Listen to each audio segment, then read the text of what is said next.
Welcome to your complete beginner's guide for the DJI Air 3. There are so many features packed into this drone, and in this video, we're gonna go through everything. So whether you're a first-time flyer and this is your first drone, or you've flown drones before, there's a ton of information packed in this video that's gonna get you up and running fast with the DJI Air 3.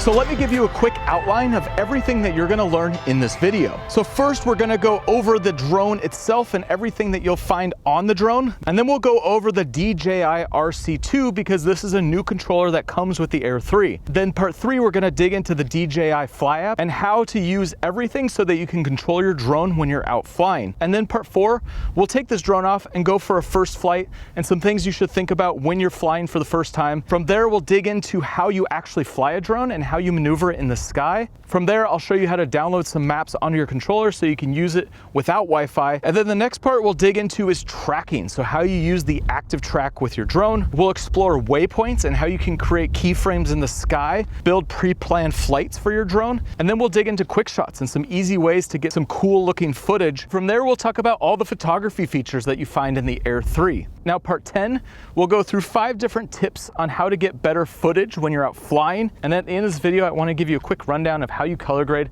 log footage out of this drone. And once we have a complete understanding of the Air 3, I'll point you in the direction of some other videos that's really going to help you understand how to create better drone videos and how to use this tool to craft better stories for your videos. So if you're ready, let's learn about the DJI Air 3.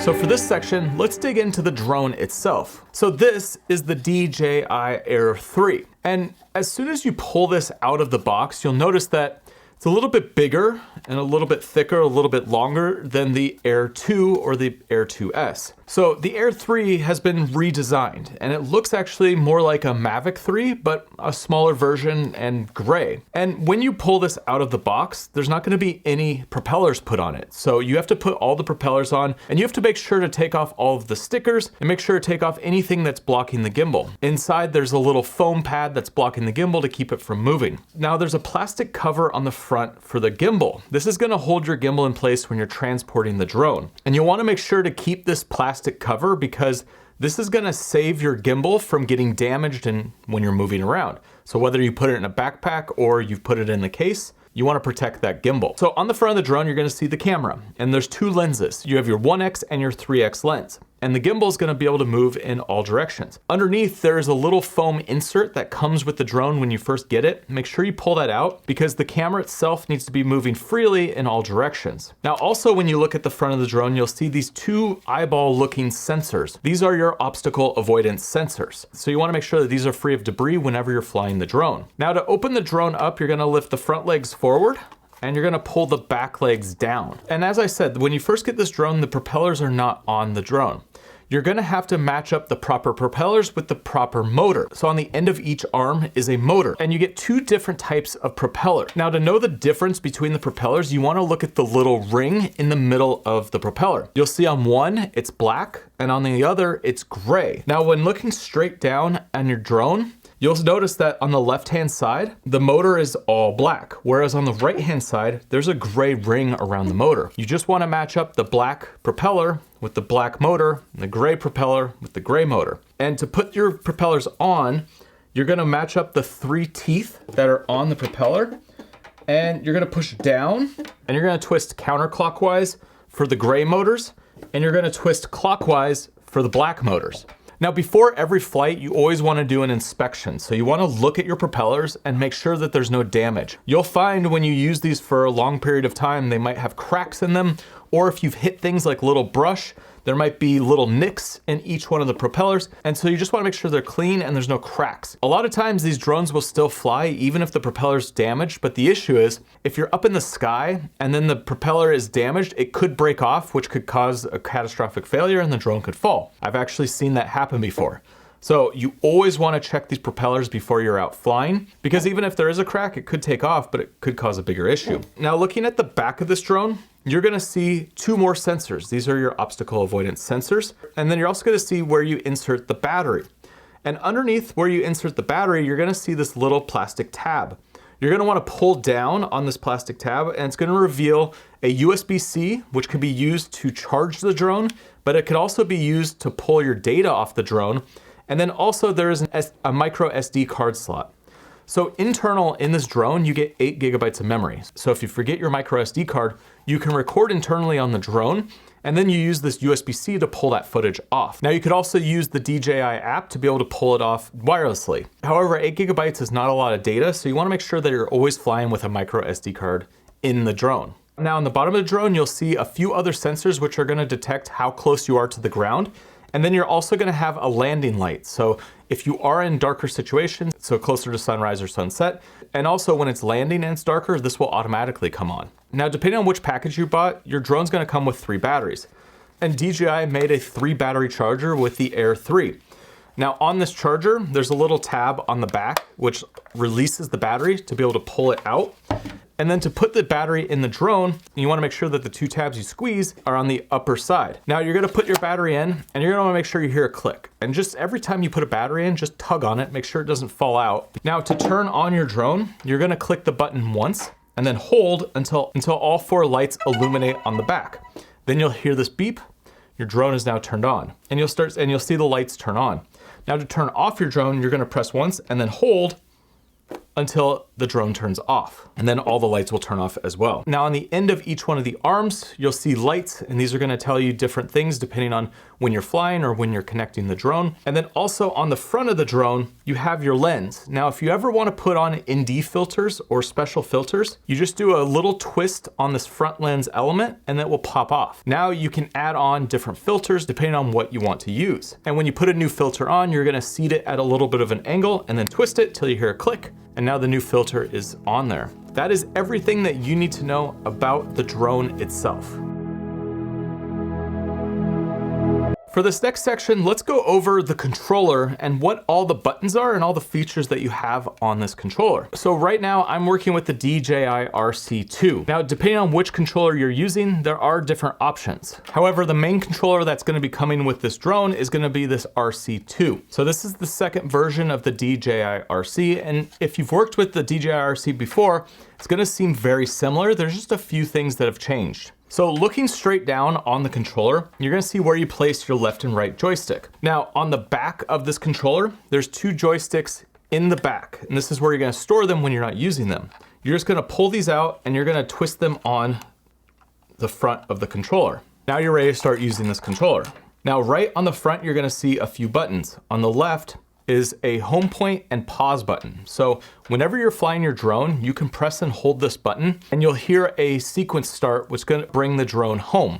You'll hear a few beeps and then it will start coming home. And however you have the drone set up, it's gonna fly to a certain height, it's gonna fly back to the home point where it took off, and then it will land. So this is a safety feature so that you can always bring the drone back to yourself wherever you're at. Now the pause button is used if you're doing an automation mode and you wanna stop the drone mid-flight. So if you're doing a quick shot or you're doing something like tracking and you wanna stop the drone with whatever it's doing, you just click this button once, it's gonna freeze the drone in the sky. Now next to that, you're gonna see the switch with 3 options, C, N, and S. So this is the 3 different speeds that you can set in your controller for your flight speed, for how fast your drone is moving in the sky. So it's cine, normal, and sport mode. So slow, medium, fast. Now you can change the settings of how fast and how slow you want the drone to move in each one of these modes, but once you have those set up, you could just flip between cine, normal, and sport mode. Oftentimes when I'm flying, I just leave the default on because they're already set up for slow, medium, and fast.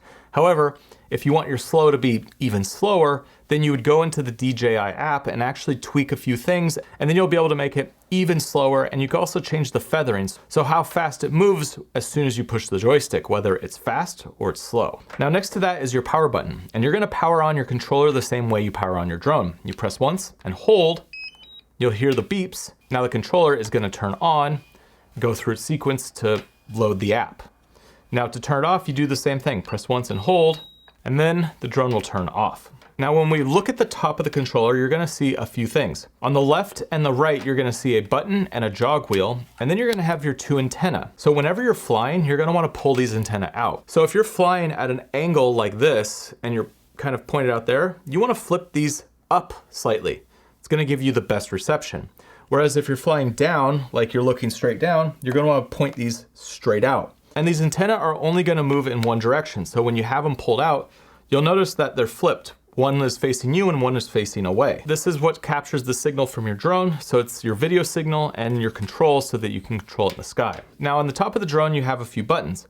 On the left-hand side, it's the orange button, that's your record. So if you're in photo mode, you click this, it's gonna switch over to video mode. Click it again, it's gonna start recording. Or if you're already in video mode, it's just gonna start recording. And the same thing with photo on the other side. You'll see the little camera icon. If you're in video mode, you click this, it's gonna flip to photo mode. Click it again, it's gonna take a photo. If you're already in photo mode, it's just gonna take a photo. Now behind the buttons, there's two jog wheels. And on the right-hand side, this allows you to zoom the camera in and out. So if you wanna zoom in on your footage or zoom out, you use this jog wheel. And on the left-hand side, this allows you to move your gimbal up and down. So it's gonna control the tilt of your gimbal. So when you're flying, if you wanna point the gimbal down, you'll just pull on this jog wheel and it's gonna move the gimbal down. And the same thing for up. So you'll use this in unison with your joysticks to be able to control where the camera is looking and be able to create your shots. Now on the back of this controller, you have two custom buttons. On the left-hand side, you have C1 and the right-hand side, you have C2. And when we dig into the DJI app, I'm gonna show you how you can change these, and you could set these up to do different things depending on what you need. And I'll show you where in the DJI app you could set these buttons. Now on the bottom of this drone, you're gonna find a USB-C and a micro SD card slot. Now the USB-C is gonna be how you charge this controller, and the micro SD card slot is how you could record directly using the controller. So you could record on the drone itself, but you could also record on the controller. And this is gonna record whatever you're seeing through the transmission. And also if you wanna get all of your data when you're flying and record that, there's a way to do a screen recording as well on this controller. Now for both the controller and the drone, the amount of lights that are lit up on these 4 dots tells you how much battery that you have. So if you just have 1 dot illuminated, your battery's fairly low. Whereas if you have all 4 illuminated, that means your battery's fully charged. So you'll see this drop for both the remote and the drone. Just something to keep in mind. And that's everything that you need to know about the DJI RC2. We'll dig more into functionality once we dig into the app and actually go out and fly the drone. Now, before we get done with this section, I want to talk about this 3 battery pack. This is going to be how you charge your batteries for the Air 3. And it's fairly simple. All 3 batteries will fit into this charging pack, and there's a USB-C on the side. However, one of the cool things about this charging pack is it also becomes a battery pack. So if you need to charge other devices when you're out and you have these 3 batteries charged, well, you could plug in something, turn on the power on the side here, and you'll be able to charge devices using these batteries. Kind of a cool double feature that comes with this charging pack. Next, let's jump into the DJI app and go over everything that you're gonna find on the software. So there's a lot of buttons, there's a lot of menus, so we're gonna go through all of it so you have a clear understanding of how your drone operates and the things that you need to look at when you're getting ready to fly or your drone's up in the air. So the first thing when you pull the drone out of the box, you're gonna turn on your controller and you're gonna turn on the drone, and it's gonna be automatically connected. If there's an issue with your connection, this screen will show that it's not connected, and there's a step-by-step process that goes through how you bind your aircraft with your controller. And what that looks like is pressing and holding your power button on your drone until it's in the binding mode, and then pairing it with the controller by going through the menu options on the screen. However, your drone should automatically be connected. So the first thing that you're gonna do when you turn on your controller is you're gonna set up your DJI account. So if you've never worked with a DJI drone before, you have to set up a login to be able to access the app. So just go through, set up your login, and then when you're logged in, you're gonna have to activate your drone. All of this is gonna be self-explanatory. You're just gonna go through the menu system, go through each step of the process, go through, activate your drone, make sure your DJI account is turned on, and when you get to that stage, you'll find this screen. Now this is your main homepage for your drone. So whenever you turn on your drone, this is what you're gonna see.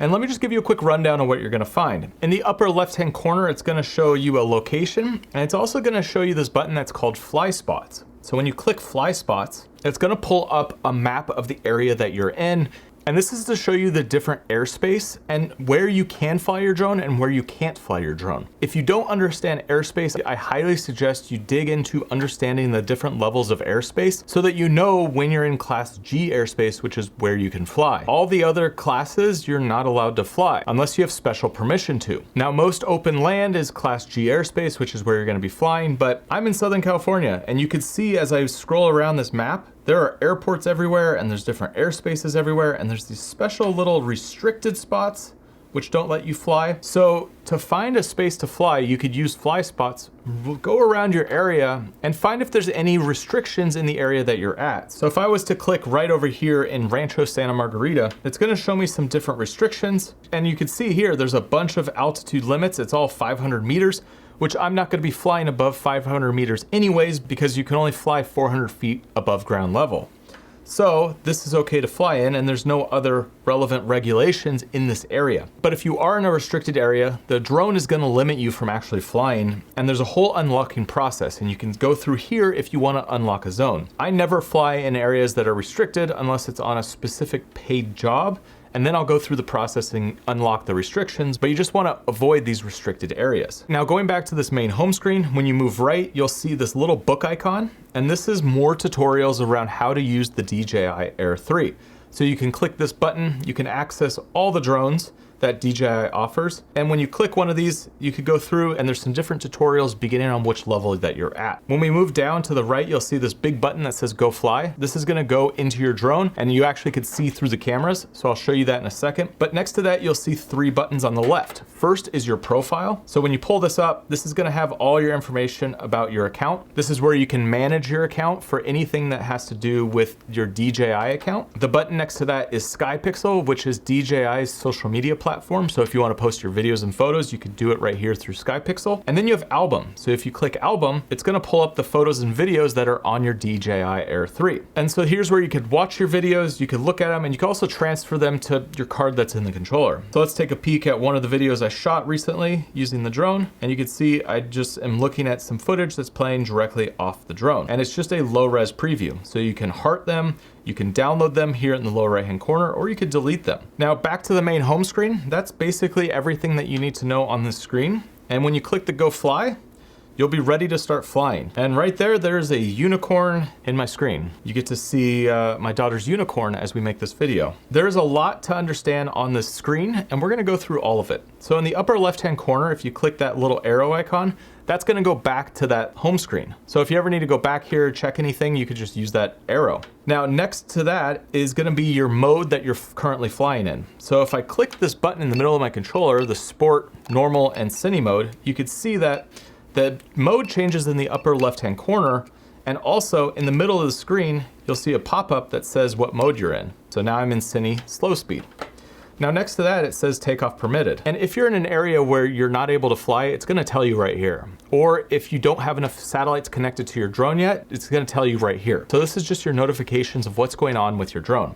Now you click this, it's gonna bring up a flight checklist. And so here's a few things that you need to go over before you start flying. So right now I have 2 notifications. First is that the aircraft is not in flight, so obstacle avoidance is disabled.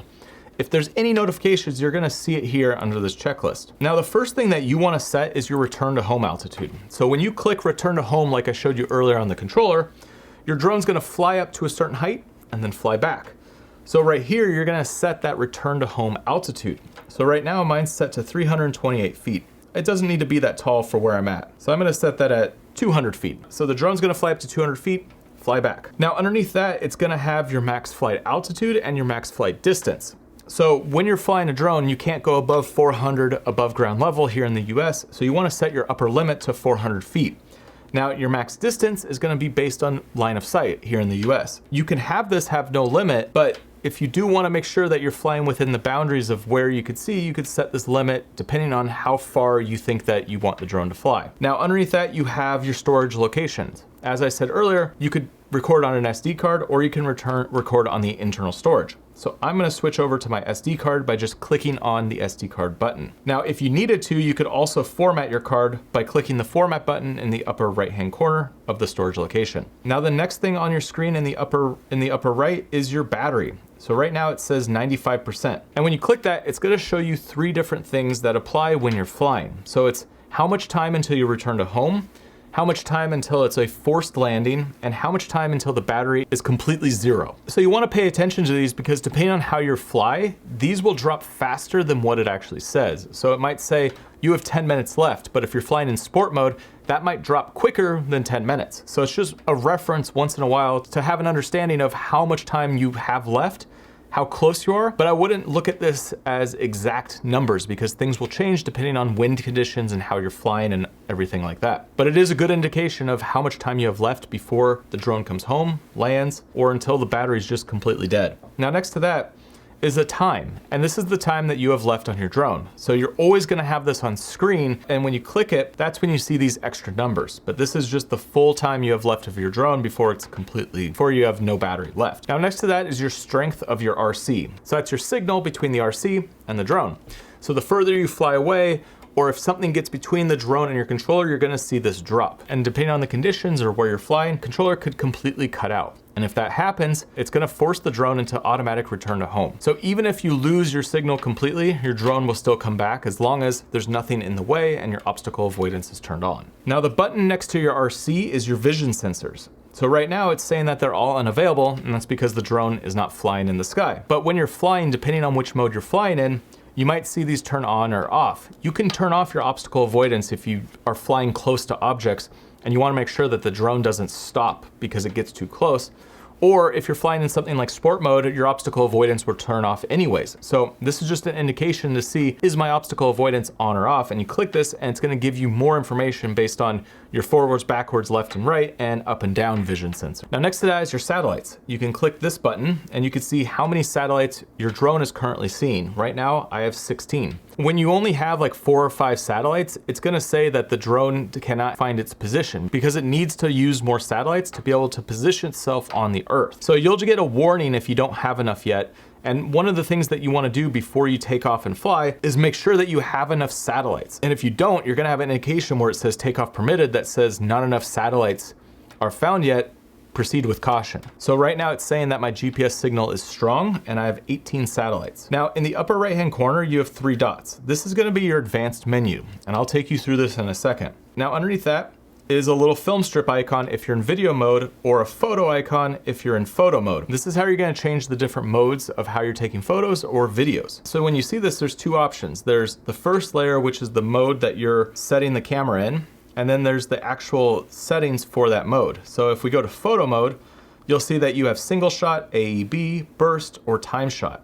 If we go to video mode, you have normal, night, or slow motion. If we go to hyperlapse mode, you're gonna be able to do some different options with hyperlapse. And then underneath that, you have panoramic, which is not available right now because I'm not flying, but panoramic takes a bunch of photos in succession and stitches them together. So you have all your photo and video modes right here between this 2 menu setup. Now underneath your mode, you'll see a big red button for video, but when you're in photo mode, it'll be a white button. And this is just your shutter, so turning on the video recording or taking a photo. So I'm in video mode, I can click the red button on the screen and it's gonna start recording, or I could use the button on the top of my DJI RC2 and it will start recording as well. And you'll hear a little ding when it's recording and when it stops recording.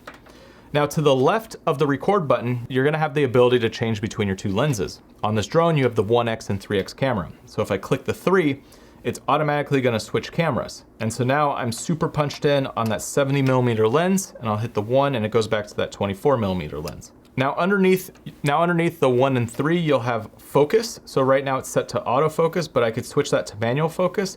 I can press and hold and I can change my focus. So right now I just put on manual and now I'm focused on the unicorn. But if I could press and hold, I could focus back on the trees in the background and the unicorn goes out of focus. Very rarely do I use my manual focus, but if you're in a tricky situation where the focus isn't locking onto something, or you wanna just make sure that your focus doesn't bounce around, you'll go in here and set your manual focus. But oftentimes when you're flying, autofocus is gonna work great. Now, underneath the record button or the photo button is gonna be this little play button. And when you click this, it just goes into your library of content that you've recorded or taken photos of. And this is the same area that I showed you earlier that you access from the main menu. Now below your library, you're gonna see this icon that says Pro, or it's gonna say Auto. Depends on what setting is turned on. This is your camera's exposure and color settings. So out of the box, it's gonna be set to auto. But if you click this, it's gonna go to Pro mode, which allows you to change all of your settings manually. First, let's go over auto. So what you have is EV, which is your exposure value. And basically, when you're in auto, you could set how much you want the drone to change your exposure over or under what it thinks looks best. So right now, you're seeing what the drone thinks looks best. I could say, oh, that's too bright, drop it down one stop of light. And so the drone's always gonna take the reading of what the scene is and then drop it one stop of light. So for this specific scene, the drone was metering it too bright and it was looking overexposed, so I dropped it down. Oftentimes the auto exposure is gonna work great, but I found that setting it to -0.7 or -1 often works well with DJI drones if you're using auto. Now next to that, you have your resolution and your frames per second. So this is the quality of your footage and also your frame rate. So in this drone, you have access to 1080p, 4K, 1080p 9:16 or 2.7K 9:16. And then you could go all the way up to 60 frames per second in 4K or any of these other modes. So you'll just change depending on what you want to fly in. Now this drone does shoot at higher frame rates. However, you have to go to the slow motion modes to shoot in those higher frame rates. So you click the little film strip icon, bring up slow motion. And now when you click resolution and frame rates, in 1080p, you can go up to 200 frames per second. And in 4K, you can go up to 100 frames per second. So if you want that super slow motion, you have to make sure that you turn on slow motion first, and then these options will pop up. And if you want to shoot in real-time footage, you have access all the way up to 60 frames per second. Now next to that is your storage. And if you click this, it's gonna bring up a quick menu that shows your SD card and your internal storage. And it just shows how much data you have left. Right now it's showing how many gigabytes I have left, and it shows how much time that I can record in my current settings. Now moving over to the left, you're gonna see this D and this H with some numbers. This is the height of the drone and then the distance away from you. So you could use these to judge how high you're flying in the sky and how far away from your home point that you're flying. So when your drone establishes satellite connection and finds its place on the earth, it's gonna set a home point. That is the point that it uses for this height and this distance, and also your return to home. It sets a specific point on the earth, and that's where all of this data is based around. Now you can change this home point in your advanced menus, and I'll show you where to do that, but just know when the drone automatically connects to satellites, it's setting a point on the earth that the drone is at that time.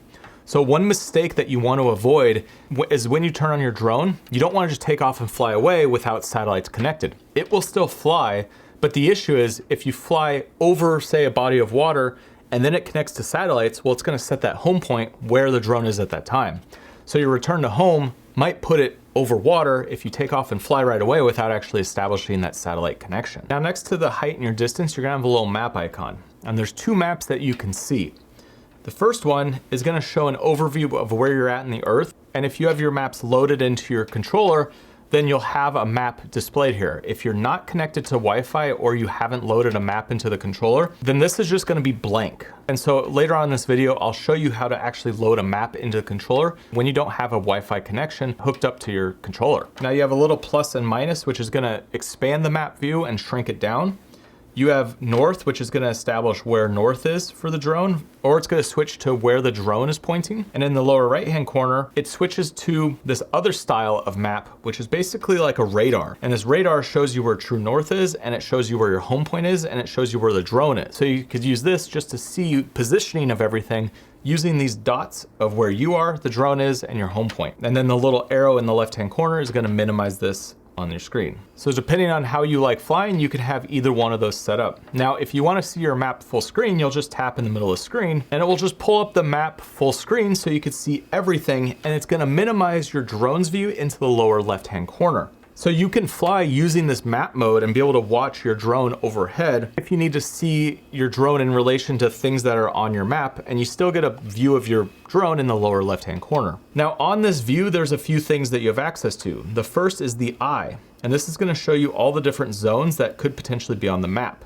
You wanna make sure to keep these turned on, but if you need to, you can turn them off. Next to that is a little eraser icon. So your drone, as it moves in the sky, is gonna create a line of where it's been. You can erase that line if you need to for any reason. Now you could click the next button down, which is gonna center the map on the drone or the home point. You could also change the direction to true north versus the heading at which the drone is flying. So if you want more of that top-down view and you're kind of following where the drone moves, you can do that here. There's also a button to change between standard, satellite, and mixed. And you're gonna need a Wi-Fi connection to use the satellite mode, because when you load maps into the controller, it's just gonna be the standard mode. It's not gonna be the satellite mode.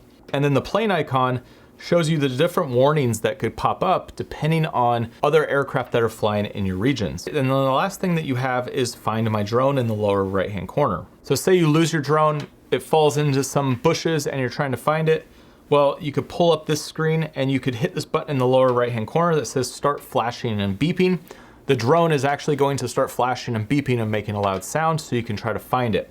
It's also gonna show you the last recorded longitude and latitude, so you can try to find, based on longitude and latitude, where the drone fell. And also it's gonna show you how long the drone's been missing, so it's gonna say how much time has passed. So super useful features to be able to see where your drone is at all times and be able to see what happens if you lose your drone. So I showed you auto mode a little bit earlier, but if you click the auto button, it's gonna turn it to pro mode.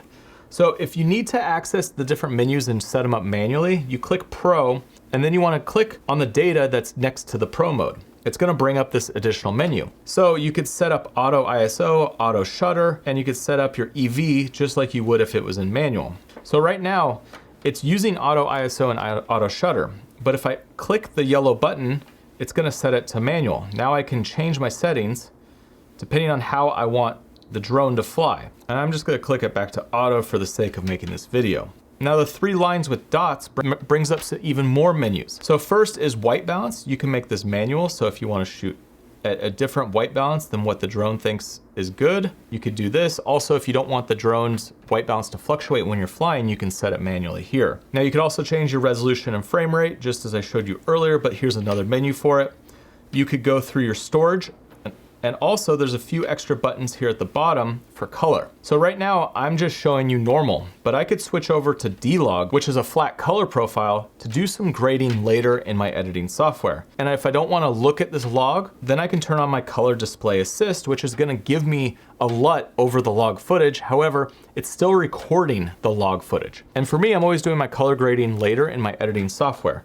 So this is super useful to see what I'm getting, but know that I'm recording log so that I can color grade it later. Now, when it comes to color grading, I have a set of LUTs that I've built specifically for drones. And in this drone, you have access to D-Log M, and I've built a whole set of LUTs specifically for D-Log M so you can get better looks out of your footage fairly fast with adding one of these LUTs. So I'll include a link down below the description to where you can check these out after the video. Now with log, what you're doing is you're preserving your highlights and your shadows. So in normal, there'll be parts of the image that are gonna be overexposed, but in D-Log, it's gonna preserve some of those highlights to be able so I could color grade them later.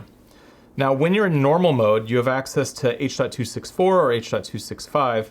However, in D-Log, you only have access to H.265, which is a higher compression, so it might be harder to edit depending on the computer that you're working on. Okay, so there's 2 more things on the screen on the left-hand side. First is this little circle with the arrow. You can click this, and this is your automatic takeoff. So you could just press and hold this button in the middle, and the green will fill the whole circle, and then the drone will automatically take off and start hovering. And then in reverse, when you're bringing the drone down, you could use the same feature to land the drone. Now above that is your waypoints. And so you could click this and you can plan a set of waypoints that's gonna be where the drone is gonna fly in the sky. And so when we go outside and fly with this drone, I'll show you how to use the waypoints. So that is everything on this operating screen. Now let's dig into some of the more advanced menus. So we're gonna click the 3 dots in the upper right-hand corner, and it's gonna pull up these different extra menus. You have safety, control, camera, transmission, and about. So in safety, you can change how your obstacle avoidance is gonna work. So for how I have it set up right now,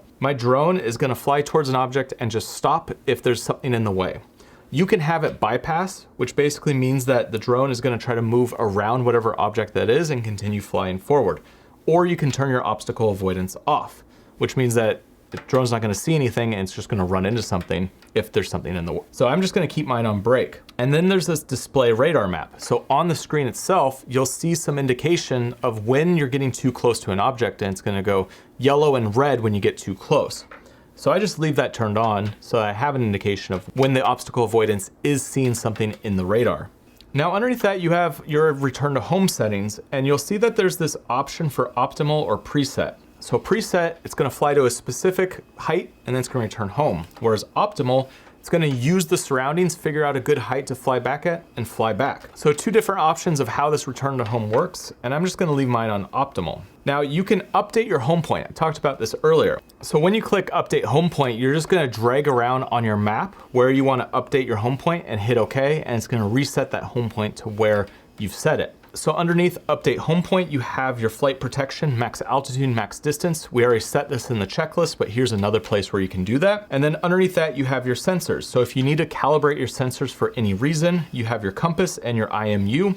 You should never have to touch these, but if you do have some issue with your sensors, this is where you can recalibrate them. Now underneath that, you have your battery info.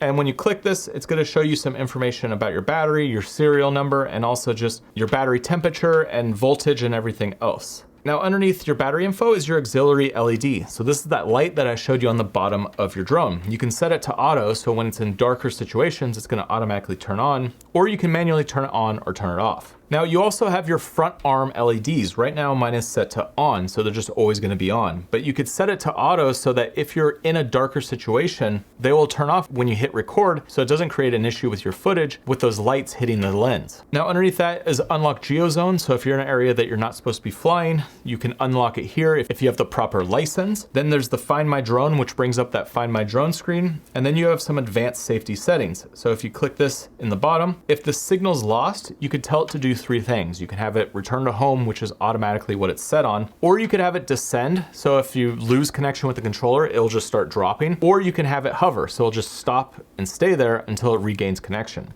I suggest leave it on return to home so that your drone comes back to you if you lose the connection. Now there's an emergency propeller stop, which if you pull your joysticks inward or outward, it will automatically stop the drone. And so you don't want to do that when you're out flying, but it is an emergency feature that is built into these drones. And then there's also air sense, which you'll want to have turned on. It'll tell you when there's other aircraft flying nearby, and it will give you an indication on the screen when that happens. Now let's go to the next tab, which is control. So this is everything about controlling your drone. First thing you'll see is the units. I'm in the US, so I have it on Imperial, but you could switch to metric depending on where you're at. You can have subject scanning turn on. If you have this turned on, when you're flying, it will automatically detect like people so that you could start tracking them by just clicking on the screen versus drawing a box. And I'll show you how this works later on when we get into the tracking section. Now you have your gain and expo tuning. So this is where you could go through and change your different modes from cine to normal to sport mode. And you could change your horizontal speed, your ascent, your descent speed,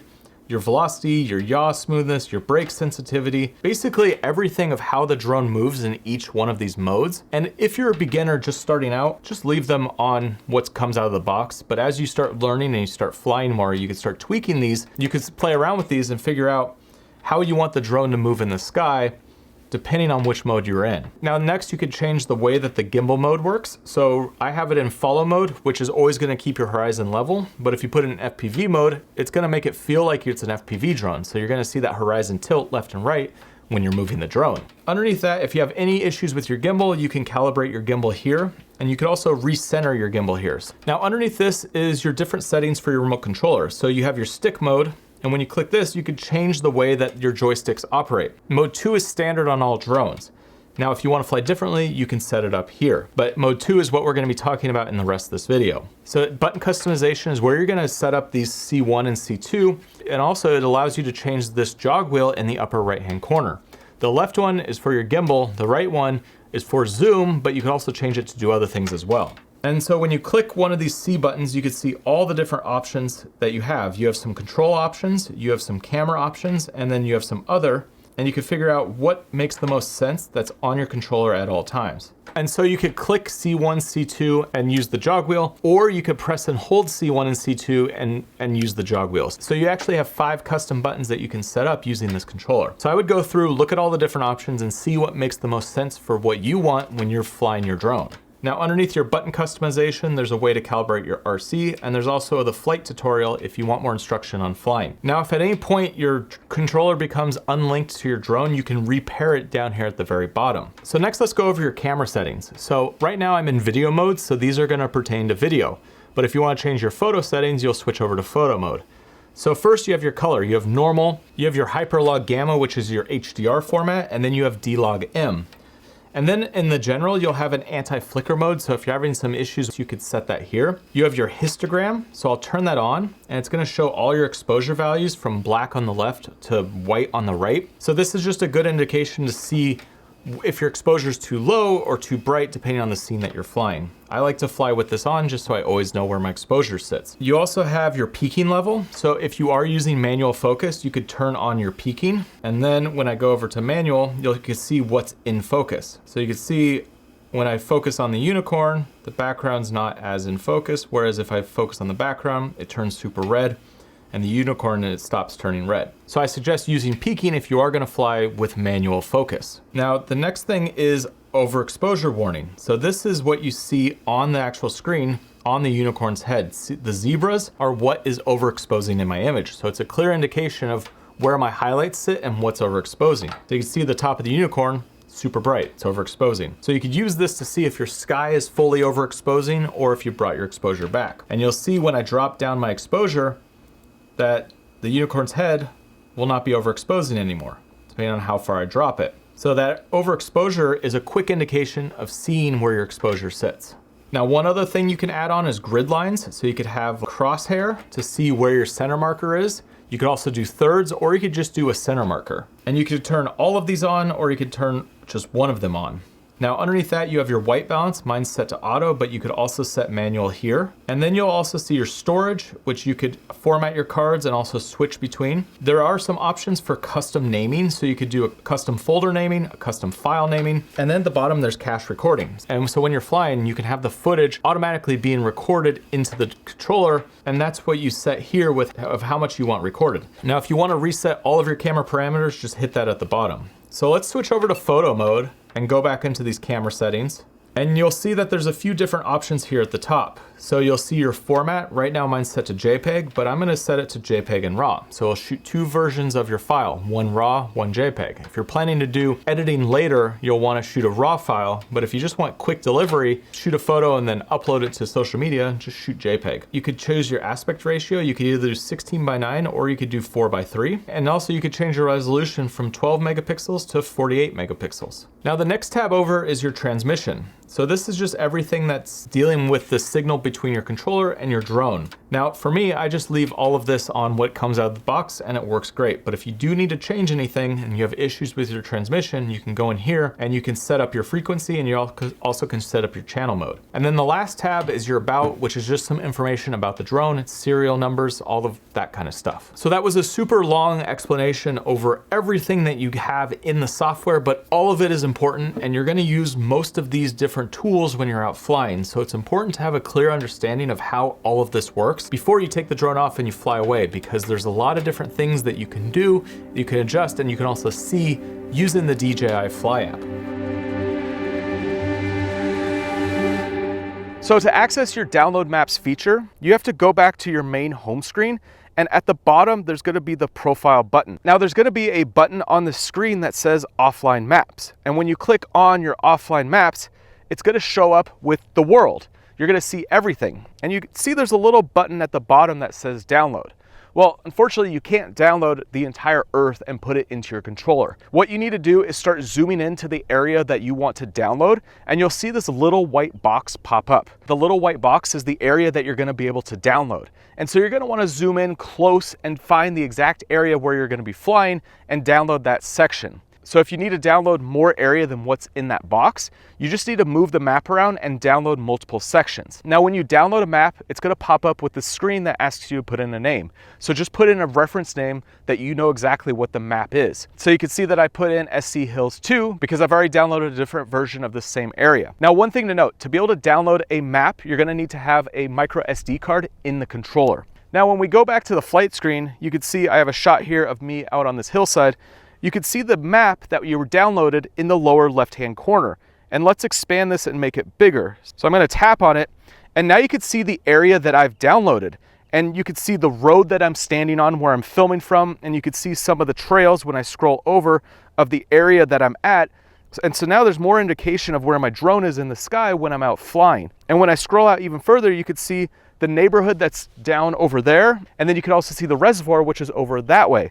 And so just by looking at this map, I have a much clearer indication of where my drone is in relation to all of these different features. Now, one thing to keep in mind, when you're using the download map feature, you can only see this 2D map. So you're not going to be able to download the satellite map or use the mixed feature. So you'll only be able to see a standard map style when you download it to the controller. And you can download as many maps as you want. It just depends on how much memory you have on the micro SD card. So when we go back to our main home screen, you can see that each map is around 2 megabytes. So they're not very big when you download them onto the controller. Now, the last thing, when you're in this download section, you can go through and manage the different maps that you've downloaded. So the 3 dots on the right-hand side, if you press them, it's gonna pull up a menu that allows you to either delete the map or you can rename the map. So you could go through and clean up all the different maps that you've downloaded to your controller.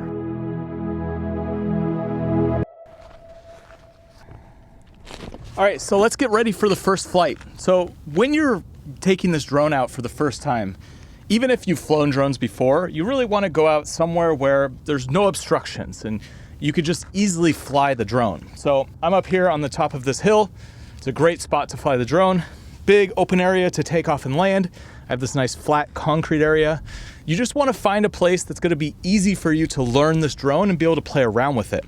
And ideally, when you're taking off your drone, you want nothing in the way of the propellers. So you want no grass, you want no sticks, nothing like that. So try to find a big open flat area, and also an area that's not too dusty. It's dusty up here, but it's not that bad. I have this nice concrete patch to work with. So the process is gonna be as follows. You're gonna wanna turn on your controller first, and then you're gonna wanna turn on your drone and just power them up and make sure that both are connected and ready to go. And make sure your controller's set up. So have your joysticks screwed on, have your antennas out, ready to start shooting, and make sure you have no distractions. So you just wanna go somewhere where people aren't gonna bug you. You're not gonna be stopped by someone. You're not gonna have some weird issue pop up. You just wanna be able to fly the drone, have some fun, not have any issues. All right, so I'm gonna start a recording on my screen right now. And so the first thing that you wanna do is make sure that everything's connected properly.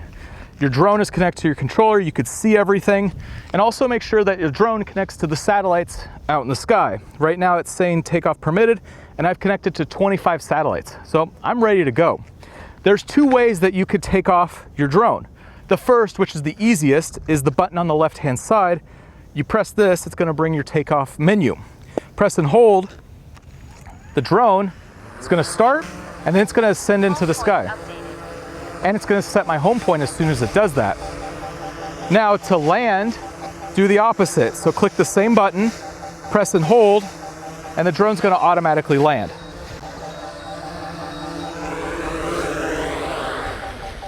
Now, I highly suggest the first time that you get out and you're bringing your drone into a location, take it off, let it sit there and hover for a little bit, and then land it. You just wanna make sure that everything's functioning properly. Now, the second way that you can take the drone off to start flying is the same way that you would do the emergency shutoff. So pull both thumbsticks inward, it's gonna start the drone. So now the propellers are just spinning. It's not actually going to ascend. You have to pull up on the left joystick, and then it will fly into the air. And you do the opposite if you want to land the drones. Pull down on the left joystick and just hold it until the drone lands, and the propellers will automatically shut off. Now you could also pull both your joysticks outward.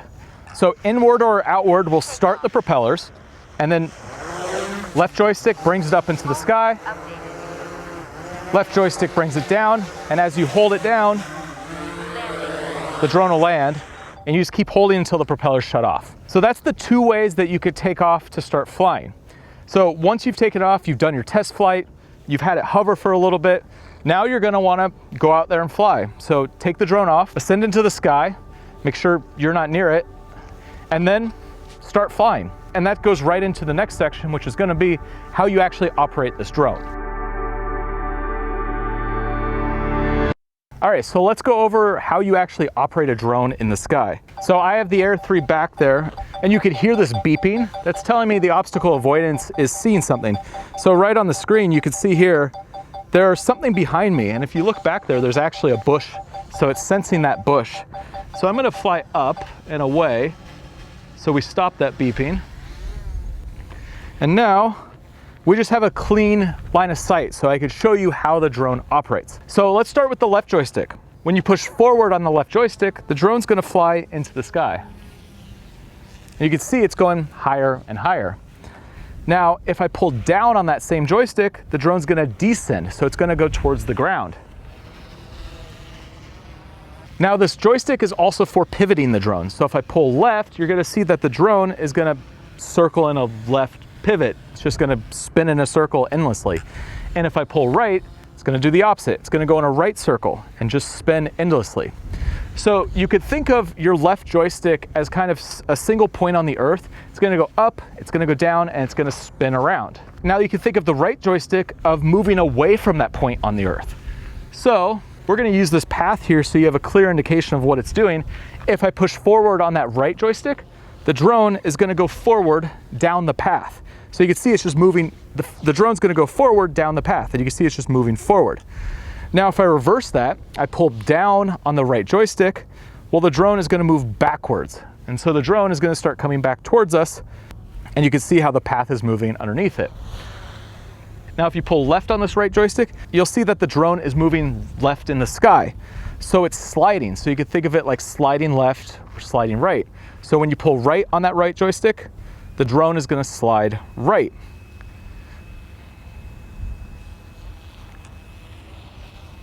So the easiest way to think about it, left joystick, you're a single point in the earth. You go up, down, you spin around. Right joystick, you move away from that single point. Forwards, backwards, left or right. And you use both of these joysticks in combination to do your drone moves. So let's say I wanna go down the path and then reveal the street that's behind it. Well, I'm gonna push forward on the right joystick, which is gonna start moving the drone forward, and then I'm gonna push up on the left joystick while also rotating to the left. And you'll see that the drone is now arcing to the left, raising up, and also moving forward. And so I'm using 3 movements in unison to create a big arcing motion. Now, that may seem super complex, but that's where your drone moves will get to eventually. To do something just simple, all you have to do is press one direction on the joystick. So you can see I'm out here on this point. And so an interesting move I could do is just push forward towards the top of the hill. So all I'm doing is pushing up on the right joystick, and the drone is flying towards this hilltop. And you're gonna see it's gonna fly towards me and then up and over me. And I could do the opposite, I could do a reveal. So the drone could be out there over that landscape, and I just pull backwards, and what the drone's gonna do is reveal this hilltop that I'm standing on making this video. So your drone moves don't have to be super complex. You could do a single motion, like left, right, up, down, forward, backwards, or you could start putting different moves in unison and even adding a gimbal rotation. So I could be moving forward to the right, spinning to the left, while also tilting down. And I'm doing this shot that's arcing around me standing up here on this hilltop. Or I can move back and tilt the gimbal up to reveal the scene behind me. So there is a ton you can do with this drone in the sky, and I have another video here on my channel where I go through 100+ drone moves. I go through all the different ways that you can move your drone in the sky, and I give you a whole library of different drone moves that you could play around with that you could use when you're out filming. So I highly suggest, if you're really interested in some different drone moves that you can get while you're filming video, that you check out that video next. And I'll link to it at the end on the end screen of this video, and it'll also be a link down below in the description so you can check it out after this video. All right, so the next thing I want to talk about is tracking with your drone, because tracking is a really cool feature that makes it really easy to create dynamic shots when you're out flying. So let's take off the Air 3 again. Take off. Now there's 2 ways you could start the tracking. So remember earlier where we were in this advanced menu, we can pull up the extra menus, go to control, and turn on subject scanning. Now you'll see a plus icon has just appeared on me. It can tell where their person is. So right here, I'm standing up on this ledge and it sees me to track. So I can press the icon. Now it's gonna start tracking me. So that's a super easy way to just be able to pick up your subject, especially when you're in an environment where it can easily identify a person. Now the other way, if we turn this off, let's turn subject scanning off. Now the other way is to simply just draw a box around your subject, and then it's gonna grab your subject and start tracking them. And so now that it's tracking me, wherever I go, it's gonna start following me. And to start, it's in spotlight mode. And in spotlight mode, wherever your subject goes, the drone's just gonna pivot and follow. It's not actually going to move with the subject, it's just gonna follow them. So it's gonna stay on a single point on the earth. Now the cool thing about spotlight mode is I can move the drone, and the drone's always gonna keep me centered.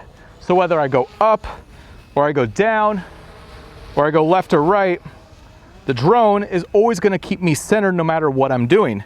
So an easy trick to get dynamic shots is use your tracking to lock onto a subject and then move the drone around, and your subject will always stay centered no matter what you're doing. And you create these cool dynamic arcing shots by just flying your drone around the sky, and the drone's always gonna stay locked onto your subject. Now what's really cool with your tracking features in this drone is that you don't have to keep your subject centered.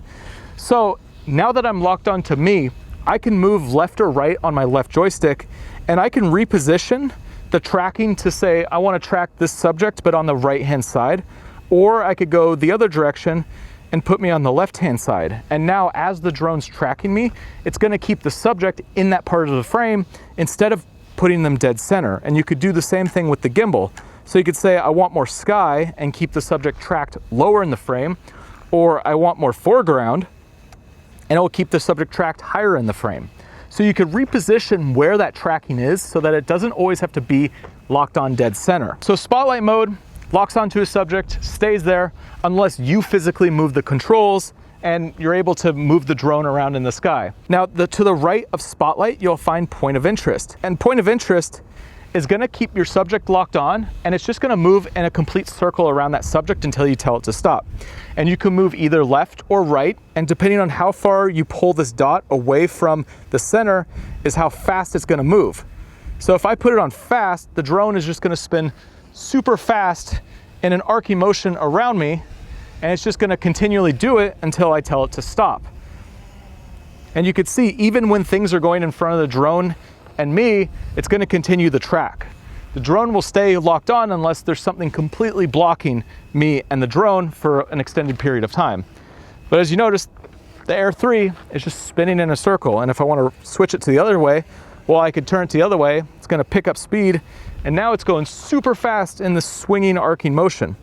Or I could slow it down and have it just creep along. Really useful feature, just to create a cool orbit around your subject. Now, the last feature is active track, and this is where the drone will actively track you. So this means that the drone is gonna follow no matter where you go. So when you click active track, it's first gonna bring up this dial, and this dial shows you which direction you want to track from. So whether behind, in front, to the right, to the left, or one of the corners. And this is the position in relation to the subject of where the drone's going to be in the sky. So for example, if I say I want to have the drone track from behind me, well, I click the B for behind and I click go. Now the drone is going to figure out which direction your subject is moving, and then it's going to track from behind that subject. So I'm going to start walking. And so it's going to take a second for the drone to orient itself to find what's behind. It's gonna find behind, and then it's gonna start tracking from behind.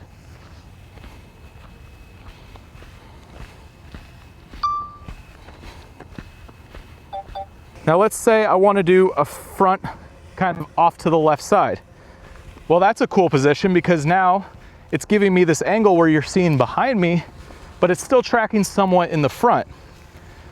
And so you could play around with these different tracking modes to come up with different ways to track yourself that look interesting. And so it's not always just from behind yourself. Now I'm actually walking up a hill right now, and the drone is gonna sense the ground, and it's also gonna fly upwards as it tracks me. So the cool thing with the Air 3 is that whether you're going up or down, the drone has obstacle avoidance, so it knows where the ground is, and it's gonna move with you. And then whenever you're done tracking, you just hit stop. It'll stay locked on, and it'll go back into spotlight mode.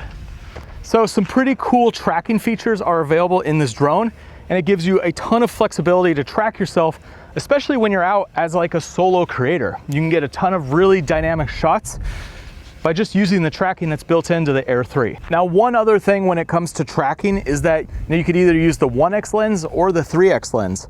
So right now I have it set to the 3x lens, and which is that 70mm lens, and I'm tracking myself. So I'm gonna do point of interest, I'm gonna go slow. Now the drone is gonna start creating this arc, and you can see how cool this is. With this 70mm lens, you're getting way more dynamic footage because you have this parallax happening from the foreground to the background. This 70mm lens is one of the coolest features about this drone and something I'm super excited about. And being able to do tracking with the 70mm is huge. So you could track in the same way with your drone, but it's on this longer lens, so you get different looking footage when you are tracking using the 70mm. And so there's some really cool ways that you could use this spotlight mode and also the point of interest, because essentially you could create really dynamic shots that are hard to do by just keeping it in one of these tracking modes and then moving the joysticks and letting the drone not only keep the subject centered, but also move the gimbal up and down. And these kind of shots are some of the hardest shots to get when you're doing it manually. So let's first just put it into point of interest. And let's start a spin. So if you wanted to do a shot where you reveal that the scene that you're in, you start with the drone up high, it's doing the orbit, the point of interest, and then all you have to do is pull down on the left joystick, and as it spins around, you're gonna reveal the scene because the drone's keeping me centered, but at the same time, it's moving down, which means it's automatically moving the gimbal up. And so you could create these dynamic arcing motions where you're gonna get these two different layers of movement. You're gonna get the circle around while also having the gimbal move. So let's take it out of point of interest, and you could do the same thing in spotlight mode. So if you just pull left or right on one of the joysticks, it's gonna just do a point of interest, an orbit. But you have full control of the speed. So I could start slow, and then I could pull and go super fast and then slow it down. And so you have a lot more control using spotlight because it's completely up to you. So now I'm gonna push forward, it's gonna come towards me, and then I'm gonna push up. And now I'm creating this huge spiraling motion, which is so hard to do by yourself when you're trying to twist the drone and also change the gimbal orientation at the same time. So one way that I like to use spotlight mode is I'll start pretty far away. I'll just pull left or right, pull down on the joystick, and I create this big arcing motion. And as I come down, I can slow the motion so it reveals the scene. When you use the point of interest, you're stuck to the one speed unless you adjust the little arrow. However, when you use spotlight mode, you have a lot more flexibility to create a more dynamic shot because you can speed up and slow down all of the motions because you're doing it all manually, but the drone's gonna keep you centered the whole time. So when you're using these automatic features, think big shots, and you wanna think vertical parallax and horizontal parallax. What that means is spinning around your subject while also moving up and down. And when the gimbal stays locked on, it's gonna create parallax between that subject and whatever's in the background. And so when you go down and up, it's gonna create this vertical parallax where you'll see this huge movement out in the distance. And if you're spinning around the subject in the point of interest or orbit mode, well, you're gonna see a lot of horizontal parallax with things moving at two different speeds between the front and the back. And so when you're doing these types of shots, think big directions. Start from on top of your subject and spin out and around so that you see all of this parallax between vertical and horizontal so that you can have these cool dynamic shots that are super easy to do when you're using these tracking modes. So the next feature I want to dig into is waypoints, because this is a feature that allows you to create really dynamic footage and the drone is just going to follow a path after you set it up. So waypoints is over here on the left-hand side. You're going to click this button and it's going to pull up your waypoint screen. So you could use C1 to add a waypoint. And so let's say I want to start here. This is my first waypoint, but then I want the drone to fly over here and I want the second waypoint to be here. So I'll click this. Now the third waypoint, I want to be way up high and I want to point down here. So I've set up 3 spots of where I want the drone to fly, And now I'm gonna set up some settings regarding that. So I'm gonna click these 3 dots on the right-hand side. It's gonna show the speed. I could change that, so I could either go fast or slow. And then I could set, at the end of the flight, I could return to home, signal loss, return to home, and start point is waypoint 1. Now you hit go in the upper right-hand corner, and the drone is gonna fly back to the original start point. And when it gets there, it's gonna start this move. So it takes a second to get set up, but you could set all of your camera settings however you want for this move.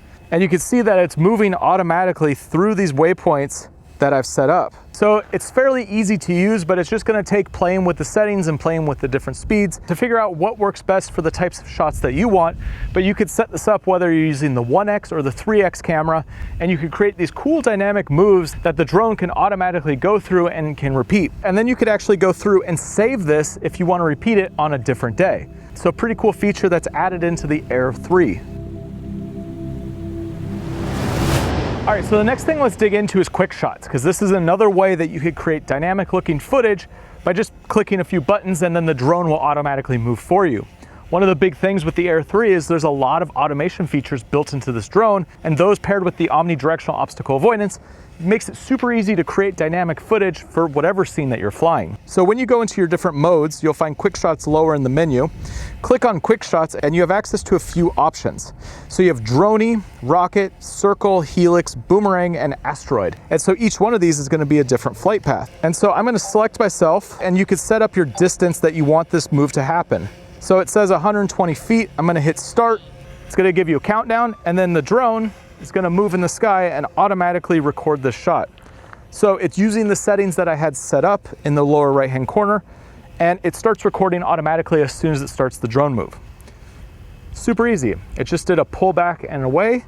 It's gonna finish that drone move, it's gonna be 100%, and then the drone's gonna return back to the starting point. So it automatically flies back. And simple as that. You have all these different moves that you can play with. So Rocket is gonna just ascend right up into the sky like a rocket ship. So it's kind of a cool shot to use when you're looking down on something, and there's something cool in the landscape that you can reveal. So you can see now the circle that I'm standing up at.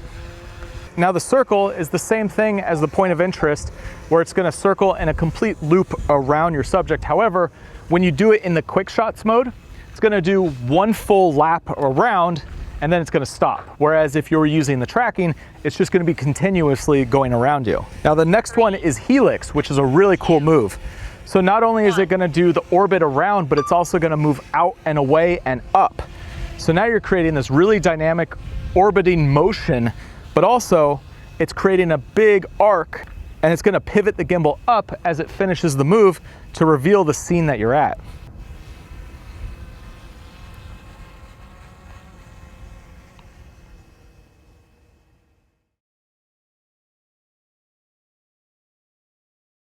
And one thing to note, I'm filming all of this with just auto settings, make it easy and quick, but you can dial in all your settings, can go complete manual, really focus in on exposure and everything to make sure you have the best looking footage, or you can just leave it to auto and the drone will do everything for you.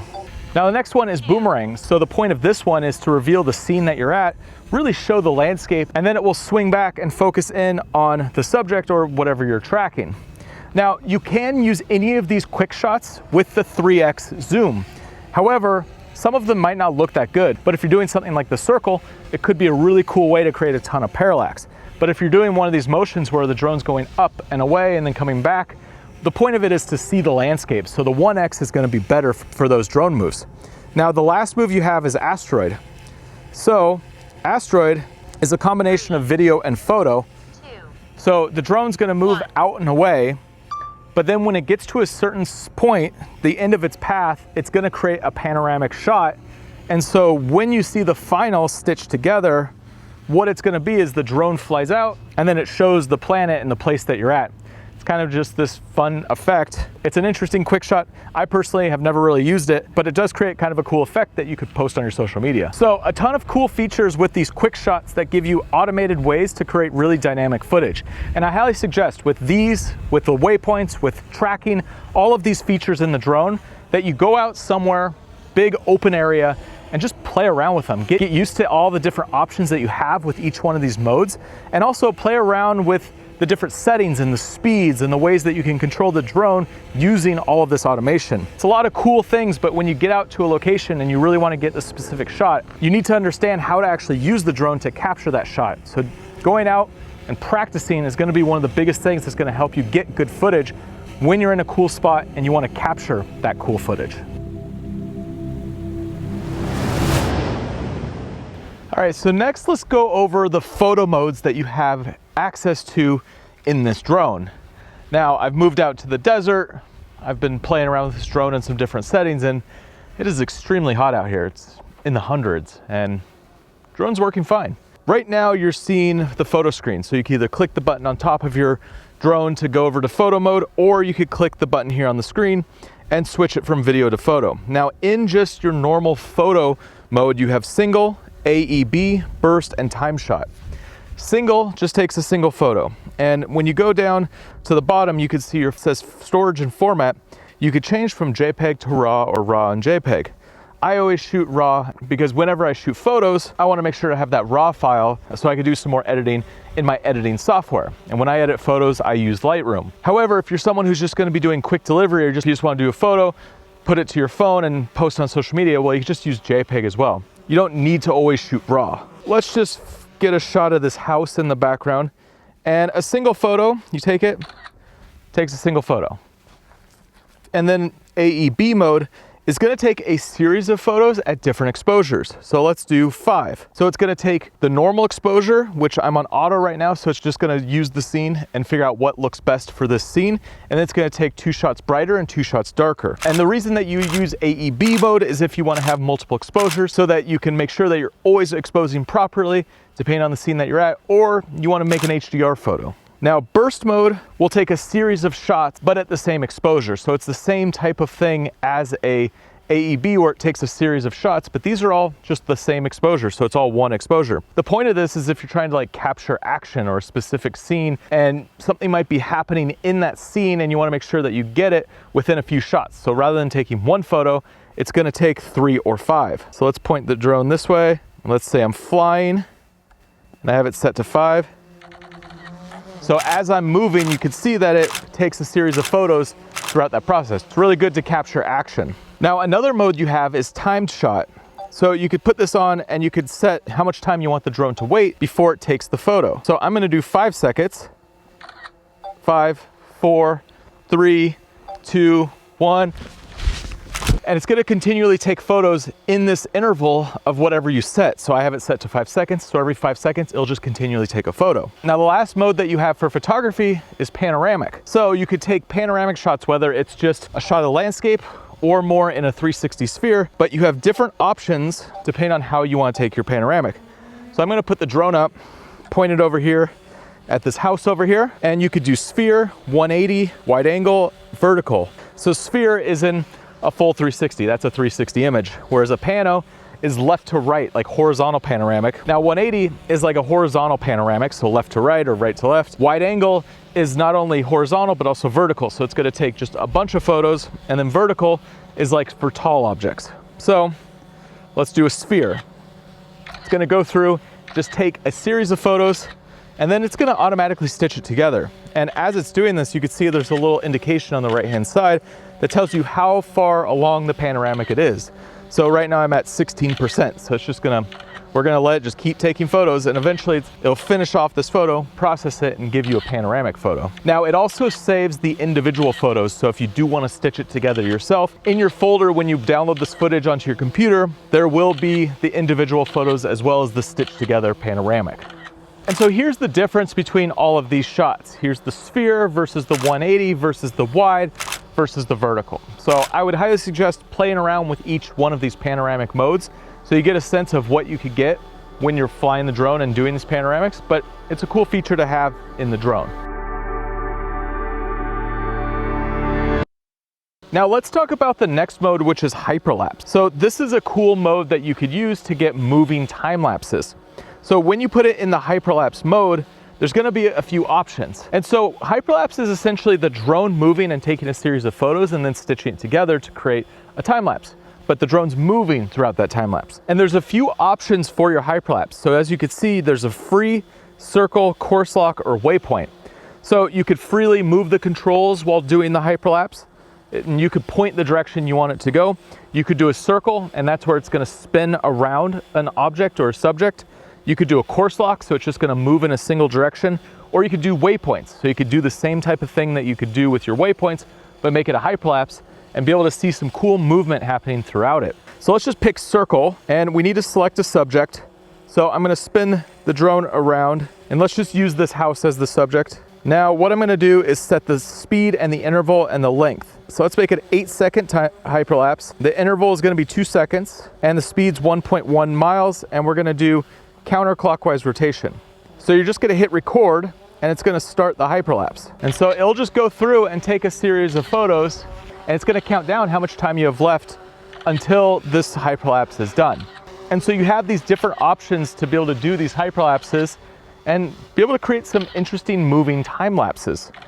Now, like every other feature in the DJI Air 3, you definitely want to go out somewhere and play around with them, and you want to test all 4 of these settings to really get a sense of what works best when you're out flying, so that when you get to a cool location and you have some awesome clouds moving in the distance, you'll know which version of hyperlapse you're going to want to use, and you'll be able to get a good looking shot.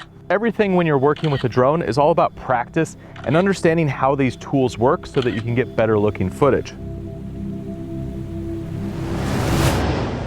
All right, so next let's talk about Mastershots. So I'm here at this house and I want to shoot a cool sequence that goes around and shows this location. Well, instead of doing it all manually and then editing it together, Mastershots does it all for you. So it automatically flies, grabs a bunch of different shots, and then it automatically edits it all together. So it's a pretty cool feature, especially if you just want to make something quick and you don't want to edit it together yourself.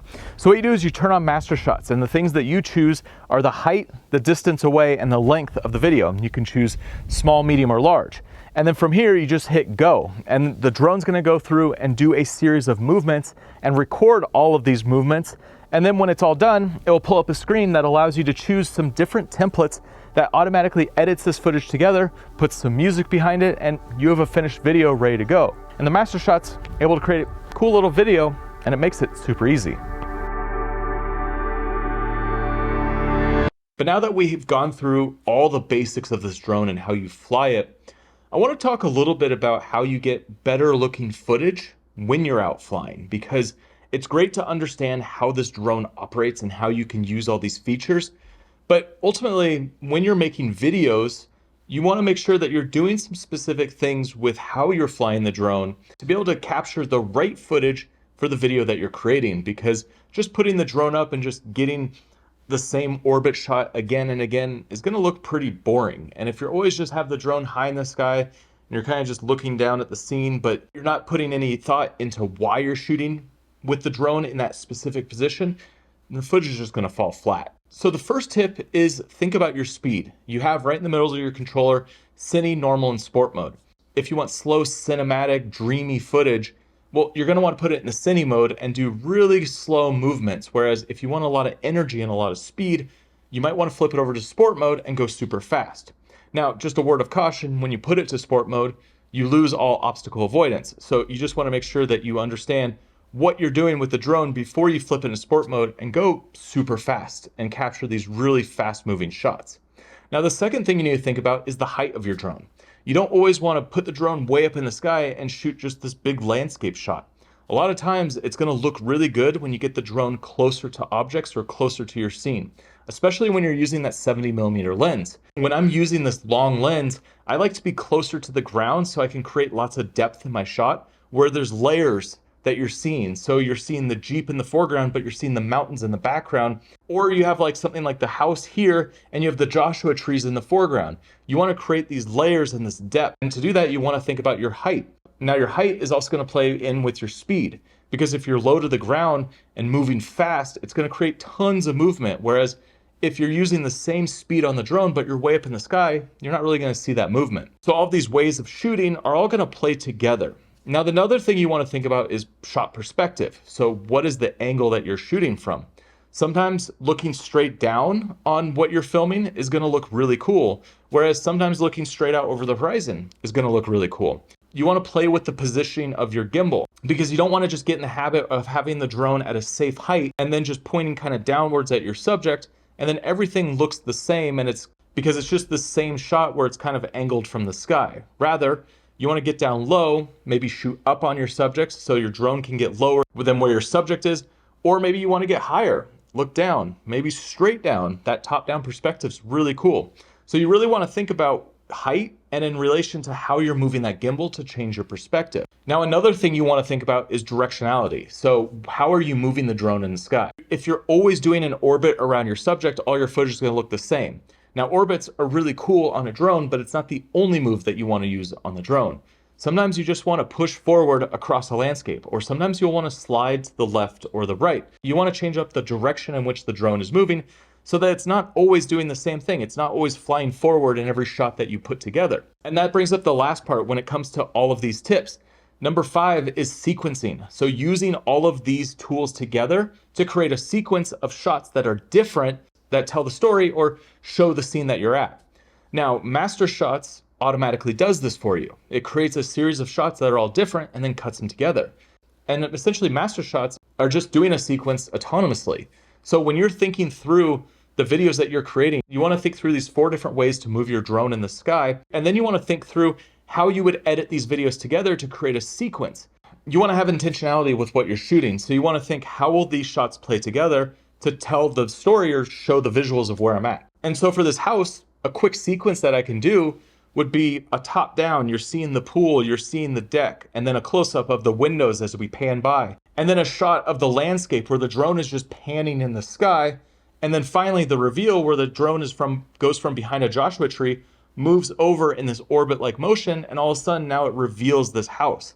So I thought through, how would I show this house in a sequence that reveals the location we're at and then eventually shows the house. So if you want to learn more about visual storytelling and creating videos that have more of a purpose, then make sure you check out the Creator Film School, which is my course series where I have a ton of different courses all around filming, editing, storytelling, and then growing an audience so that your videos actually get viewed by someone. And ultimately, if you want to be a creator and do this long term, I dive into the business side of what it takes to become a creator. I'll include a link down below in the description to where you can check out the Creator Film School, and I have a free course that you could try out right now, which pulls videos from a bunch of different courses within the Creator Film School. So you can see the style in which I teach all of these videos, and the course goes through the basics of shooting, editing, and building your audience. Also on the Creator Film School, I have an entire drone masterclass, which is a great follow-up to watching this video. Now let's go over color grading D-Log-M footage. And as I mentioned earlier, D-Log-M has less contrast and less saturation. And you use this to help preserve your highlights and create a better look out of your footage. And when you take it through some editing, when you do some color grading in your editing software. So right here, I just have a shot that was shot in D-Log-M. And I have my waveform pulled up over here on the left. And a waveform shows all of your exposure values from black all the way up to white. And you can see how this doesn't stretch all the way to 100 and 0, which this is white and this is black. And so some basic color grading that you can do to your D-Log footage is add contrast, add saturation. That's at the base, the easiest way to get this footage looking good. So in Final Cut Pro, I have color adjustments, which gives us some basic control over our image. And I'm gonna add contrast. And you can see as soon as I start adding contrast, all of the exposure values on the left stretch further up into white and down into black. Now, the point of shooting in D-Log-M is to preserve those highlights so nothing is fully overexposed, and also so that you can have a little more information in your shadows so it's not completely black. So when you're doing color grading, you don't want to push it too far where you lose all that information, because that's the point of shooting D-Log-M. So what I would do is I'd pull up my contrast to a point where it starts looking good. Maybe I'd adjust my exposure up or down, and then I would bring up my saturation to add more life back into the footage. Now, with just some tweaks to the contrast and saturation, I have a great looking shot, and I could use it just like this. But also, because we're shooting in 10-bit,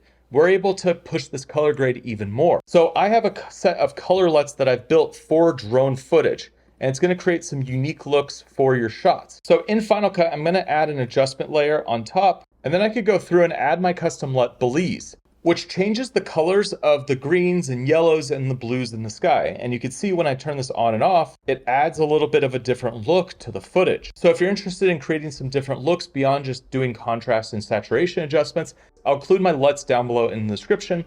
And also in the Creator Film School, I have an entire course that goes through creative color grading to teach you how to build your own looks and figure out how you can adjust all the colors and allow you to be able to create some different looks for your drone footage. So what's next? Well, you're gonna wanna learn some filmmaking basics with your drones, some visual storytelling tools. You're also gonna wanna learn some different drone moves that you can use in the sky to be able to get some really interesting looking footage. And then you'll wanna learn how to edit all of this together to create videos that your viewers are gonna wanna watch. And also you're gonna wanna learn color grading when shooting your D-Log-M footage, and also just mixing this footage in with all the other cameras that you're working with. I have videos here on my channel that go into all of these topics. So I'll include links down below in the description to all of these resources that you could use next after watching this video. But now, one of the things that could be really helpful on your journey is learning storytelling. So you should check out this video right here, which is a complete deep dive into learning storytelling and crafting videos for here on YouTube. I'll see you over there.